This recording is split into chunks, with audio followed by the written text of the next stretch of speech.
What's going on, guys? Welcome back to another episode of BTB RV Rants. Let's dive straight into the questions. So the first question comes from a viewer who says that they have a 2018 Chevy Silverado 2500 HD LTZ gas crew cab truck. The door sticker indicates a payload capacity of 2,550 pounds. It has a maximum fifth wheel trailering capacity of 14,000 pounds. And they want to know, what is the biggest gross vehicle weight trailer that they can tow behind it in terms of fifth wheels. Now, what you need to be most cautious of is your payload capacity in this scenario, because at 14,000 pounds, you're talking about roughly a 3,000 pound pin weight that would be transferred to the back of your truck. So you definitely can't tow a fifth wheel that's 14,000 pounds. What I would suggest is to try to find a trailer with a 10,000 pound gross vehicle weight rating or less. In most cases, that's only going to transfer at most 2,000 to 2,100 pounds worth of pin weight to the back of your truck, and it's going to leave you roughly 450 to 550 pounds of payload capacity remaining for passengers and cargo within the vehicle. So again, 10,000 pounds gross vehicle weight rating on a fifth wheel, and I think you'll be in pretty good shape. If you can go slightly lighter than that, I think you'd be even in better shape. And I still would recommend adding something like maybe a larger sway bar, perhaps airbags, things that can help level out the front headlights and put the truck more in a level stance whenever you've loaded the fifth wheel in the back of the truck. Now, the next question is actually a follow-up comment to a question that I addressed in my last video, and that is about RV roofs being kind of junk or trash. Well, he clarified and sent me another email basically stating that he's not really talking about the roofing material, he's talking about the caulking material and the fact that it's recommended that you get on top of your roof with some Dicor sealant and seal up areas that might be cracking or possibly failing every year to maintain your 12-year warranty. And that is something you absolutely do need to keep an eye on, because dependent on the climate you're in, dependent on where you're going, the weather, the sun, all of that, it's going to really wear out the caulk and the sealant around your roof. And it's something you really do need to inspect as often as possible, and a lot of people don't. So you might only have a fifth wheel that's a couple years old and you're wondering why you're getting water damage inside, and that's generally because it hasn't been maintained the way that the manufacturer claims. The main reason that you generally run into caulking issues with the seal around the roof is because the way RVs move, it's a high likelihood that some of that's going to be flexing. And once it dries up in the sun and it's exposed to heat, humidity, different types of climates, whether it's freezing, whether it's hot, and especially the transition from different climates when you travel with an RV, it can put a lot of stress on that sealant. So a lot of times the cracks actually form simply because you're driving down the road and it's moving. And one of the areas that they want you to address from the roofing perspective is to make sure that you seal up those areas when they form. Now, there are some options for folks who are looking to replace their roof or even order a new fifth wheel and want a higher end roof. If you go with some high-end brands, you do have a full fiberglass option, which is going to be more like a Class A diesel pusher might have, but brands like DRV do offer the ability to have a fiberglass roof as opposed to your standard rubber roof. When you look at aftermarket options, there are companies out there that can actually coat the top of your RV either as a repair or an aftermarket upgrade. Companies like RV Armor claim to have a lifetime warranty with no really hidden clauses. They essentially put a coating over whatever type of roof you have, they fix all the issues, and you should never have to get on your roof again. Now, long term, I don't know how that's backed up, simply because I don't know how long the company's been around. But to make that type of claim and to claim that they come to you to install it as well as do the repair is a pretty bold claim, and I'd really like to learn more about that, because that could be a good option for a lot of folks. So the next question comes from a viewer who is looking at getting into RVing. They are looking at buying their first RV and tow vehicle, and they plan on getting a travel trailer in the 9,000 pound range that is roughly 32 feet long. Based on everything that I've talked about on my channel, they look like they're going to get a 2500 HD truck, likely a GM or a Ram, simply because 2500 HD is what they call theirs.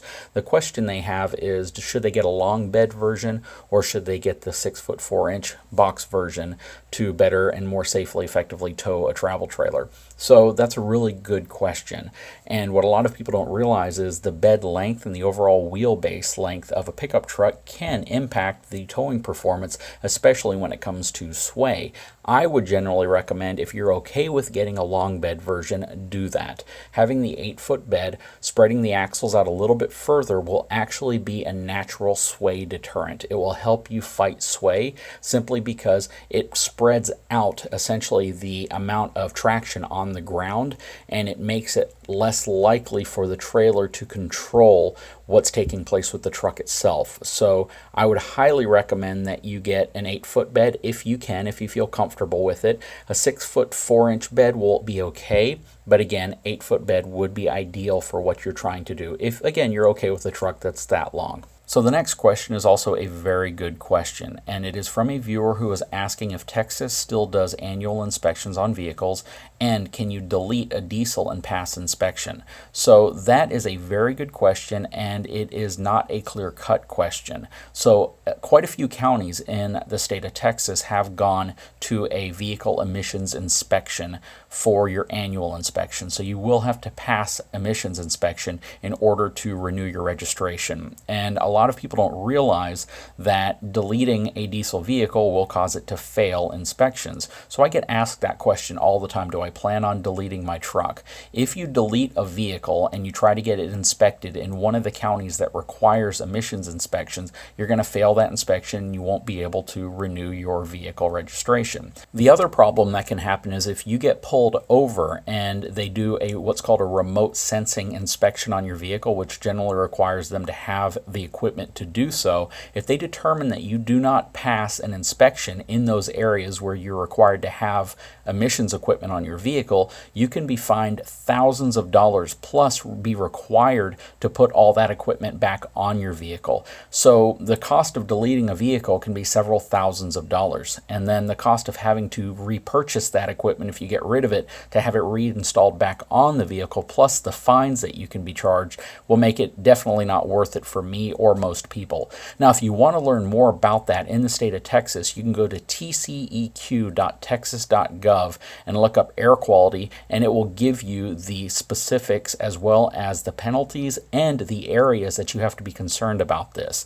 In my opinion, it's just not worth it anymore, given the fact that most counties seem to be going in that direction, and they're really trying to enforce emissions. And I know a lot of people think that that's government oversight. It is just another way for government to kind of intervene in our lives and control it. But in my opinion, air quality is an important thing. It's important for everybody, especially children. And being a parent and being someone who is concerned about what my child breathes in, I do think that there should be requirements in place that prevent people from overly polluting the air. And regardless of who you are, I think most people can get behind the fact that air quality is something that we should all keep an eye on. So the last question for today is regarding upgrading tires from a LT 265/60 R20 to a 295/65 R20 on a 2017 GMC 2500 Denali Duramax. Is that going to affect towing capabilities? And the simple answer is probably, simply because when you go to a wider tread pattern, which a 295 versus a 265 is going to be a significantly wider tread pattern, and you go to a slightly taller profile tire, or your aspect ratio being 65% of that 295 versus 60% of that 265, you might be causing the tire to be a little wide for your factory wheel. And if that's the case, you actually are going to reduce the overall load capacity on your tire. Also, depending on the type of tire you get and the tread pattern on it, if you have tall tread blocks, if it's more of like a mud style tire, then those tread blocks themselves are also going to flex. And when those flex, if you're towing something like a travel trailer or a large fifth wheel, it will give you the kind of the feeling of sway, simply because those tread blocks will flex side to side, and it will feel like sway, even though technically it's not. However, it can still be a little nerve-wracking if you get into a scenario where that extra tall tire and tread block causes that trailer to kind of rock back and forth, and it can enhance sway effects, especially if you're hauling a travel trailer. So you do want to be careful with your tire size. So that'll do it for this episode of BTB RV Rants. If you haven't had a chance, please take a moment and subscribe to this channel as well as my main channel, Big Truck, Big RV.